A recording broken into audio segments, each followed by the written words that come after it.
Hey people, welcome back to another video. So today I've got some books to show you for Thursday BookTube. So I'm back to doing my Thursday BookTube.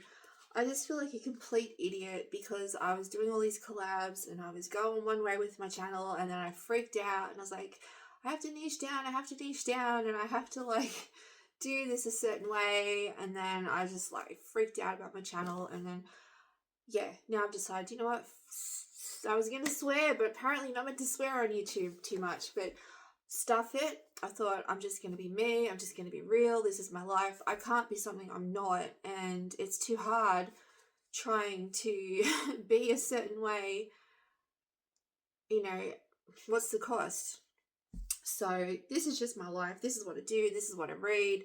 So if you like it, you like it. And if you don't, well, keep on scrolling. But today I'm here with Thursday BookTube because I do actually really love books. I'm a writer, I love books, so Thursday BookTube is my favourite collab because I get to talk about books. So a couple of weeks ago, Ben and I went out of town. What did we go for? I think we just went for a date or something to do. I don't think we went for any particular reason. We just went for something to do. So anyway, we went out to the club for lunch and there was a psychic fair on actually. And so I was like, oh cool, let's go to that. And they're so expensive. Like honestly, if you're going to go to a psychic fair and actually like have a good time and spend a couple of hours there, you need like $1,000 or $1,500 honestly, because everything is so expensive. So Ben bought me this bracelet. It was $30, and he bought one for my daughter, which was also $30.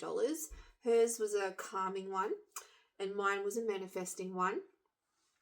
So it is good quality. Like, it's heavy, but I'm just saying, like, even a small crystal like that was like $30. So if you were going to go and buy several things, it is expensive, you know. Then so yeah, or even like something medium like that, like a crystal like that, could be like $150 or whatever. And that's what I'm saying. That, and then if you're going to go have readings and all of that, you know, they're $50 each. So it soon adds up if you want to actually spend a couple of hours there and have multiple readings and buy a bag of stuff. It's going to be at least $500. But anyway, so I bought this book there. And I don't know, I just thought it looked old and vintage, and it was pink, and it reminds me like of old books that like my mum would have had, or old like romance books. I don't know, it was just, I liked it. It looked like an old book, and it is an old book. So it's by Elizabeth Clare Prophet, and I don't really know a lot about this lady, but apparently I watched a few videos on her the other day after I bought the book, and she was like this lady who was, so I don't know how to explain it. It seemed like she was a preacher. It seemed like she was a Christian preacher, but then she's preaching about like psychic stuff. So I guess maybe her beliefs sort of maybe were a bit meshed from different religions and things, or whether she was like a Christian prophet preaching the end of the world. Like I don't really know. It just says A Layman's Guide to Beating the Fates in the 1990s. And that's why I bought it, because I thought it'd be funny to read it and see if her prophecies or whatever did line up, you know, looking back and reading it now. It says how you can heal yourself and planet Earth. I don't know about that, but yeah, I'm going to read it, and I'll do another video once I've actually read it, because I can't say a lot because I really don't know what it's about. I just grabbed it because it looked interesting, but I will read you the blurb. A powerful, gripping book. In quieter times it would have been read like fantasy or science fiction. Today it reads like tomorrow's headlines. So that's just a book review. Her prophecies have often been misstated and sensationalized. Now Elizabeth Clare Prophet sets the record straight. For centuries, the astrology of nations has been used to predict periods of peace and growth, crisis and tension. Mrs. Prophet looks at the astrology of a world in transition in terms that anyone can understand. She explains how it will affect the United States, the Soviet Union, and the world, and gives her own revelations for the 1990s. So I want to see if she's right. Most importantly, she offers practical techniques you can use to beat the fates of personal and planetary astrology. The future is what you make it.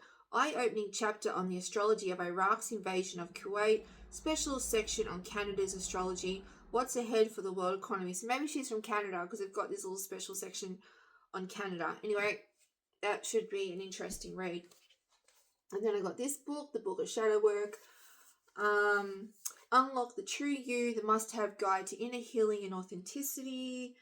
So I don't really know a lot about shadow work, but from the little bit of this book that I have read and a little bit of research that I've done, it feels like to me that it's like about accepting the bad parts of you and the dark parts of you, like basically embracing the fact that no one's perfect, we've all got issues, and sort of integrating that into your personality rather than trying to be perfect or hide it. And so, I mean, that's how I feel about things anyway. Like, I guess some people probably don't want to admit their faults, and some people maybe aren't very self-aware and they keep repeating bad patterns and they don't realize they're doing it. I'm someone who is quite self-aware. So, you know, like I'm not perfect. I know my faults. I'm in therapy, you know what I mean? So, but I still thought I'd give it a read and have a go at it and see, you know, if it helps or if it's got any benefits or whatever. So I will read those and do that and then do another video on that. But so that's just showing you what I bought. That's my little BookTube Thursday today. But I did have, Ben and I had a psychic reading at the psychic fair, and it was quite fascinating because it was really, really on point. In a nutshell, she said that she feels that we're going to have one baby. It's going to be a little girl, so we'll see if that comes into fruition. She said that we're both undertaking new endeavors and they're going to be more successful than we realize, and basically told Ben not to give up, not to quit, and to follow that new endeavor. She told me that what I undertake will be more successful than I know, that we're both going to be comfortable financially, and you know, like it's all going to work out well, and that, you know, she said she feels like we're a good couple, we're a good match. And she basically, like, first of all, she started talking about me, and she's like, family's everything for you. You've always prioritized your family above career. And I'm like, yes, I have. And then she was talking about Ben and talking about his nature and his character. And it was just, you know, it was spot on. Everything she said resonated and felt spot on. And I can't remember everything she said, but the whole reading just felt spot on, you know. And she said to me, she said, you've been in a war in your head. You've been questioning everything. You've been in a bad place mentally, like just fighting yourself, you know, to let go of the past and move on and realize that this is now a safe relationship. This is a safe space for you. And basically to surrender to that and realize that it is a fresh start. It is a fresh beginning. And I didn't tell her anything. And I was like, yeah, that is so true, you know. So it took me a long time to come to terms with that and just let go of the past, drop my guards, and let love back in. And I also had another reading that was just for me. It was very similar, again, along those lines, and saying that it's okay to let go of the past, and I'm on a fresh path and it's a fresh beginning. And I mean, look, some people don't believe in that, but I do. And like I said, it was really spot on. We both walked away feeling like, yeah, you know, that was spot on. And we felt happy with the reading. It was good. And yeah, so that was that. And that's my books for the week. And thanks for watching, and have a great week.